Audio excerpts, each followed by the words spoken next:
we divide 307 by 5 in a long division method. 5 times 6 is 30. On subtracting we get 0. So now we put down the 7 and 5 times 1 is 5. On subtracting we get 2.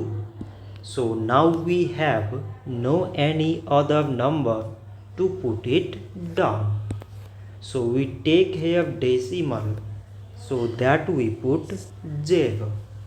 So it is 20 and 5 times 4 is 20. On subtracting we get 0. So 307 divided by 5 is 61.4. So this much for today and thanks for watching.